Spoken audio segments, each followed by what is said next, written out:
It was an important day in the yard. Everyone was busy and excited, making notes and taking photographs. A special visitor had arrived and was now the centre of attention. "Who's that?" whispered Thomas to Duck. "That," said Duck proudly, "is a celebrity." "Oh, what?" asked Percy.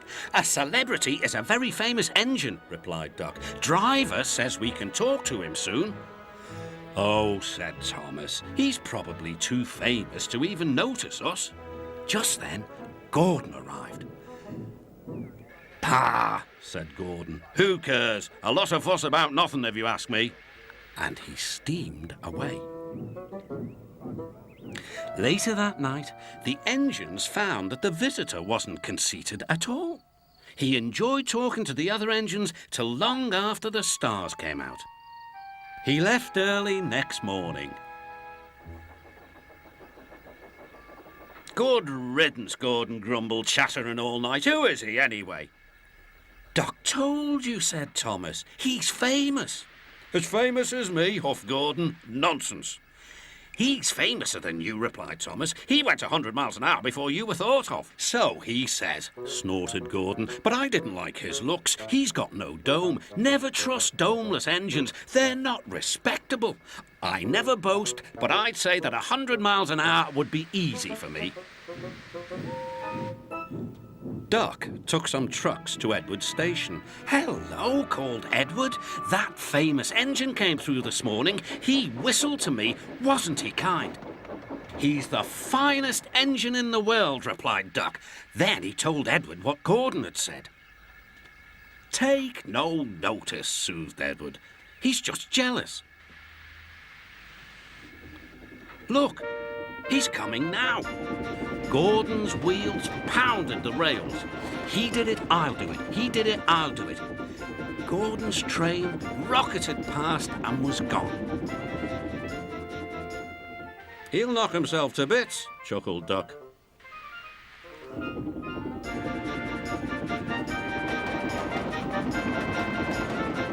"Steady, Gordon," called his driver. "We aren't running a race." "We are, then," said Gordon, but he said it to himself. Suddenly, Gordon began to feel a little strange. "The top of my boiler seems funny," he thought. "It feels as if something is loose. I'd better go slower." But it was too late. On the viaduct, they met the wind. It was a teasing wind which blew suddenly in hard puffs. Gordon thought it wanted to push him off the bridge.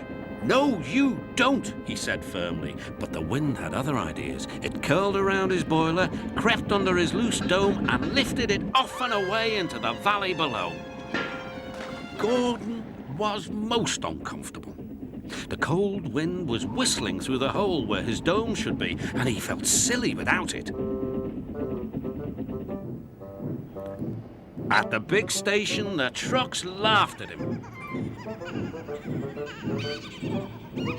Gordon tried to whisk them away, but they crowded round no matter what he did.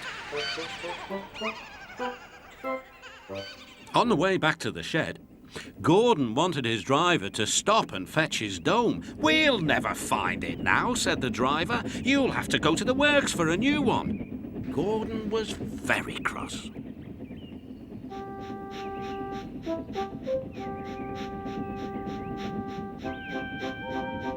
"I hope the shed is empty tonight," he huffed to himself.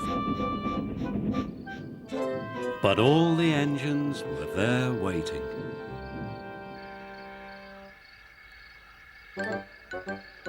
"Never trust domeless engines," said a voice from somewhere behind him. "They aren't respectable."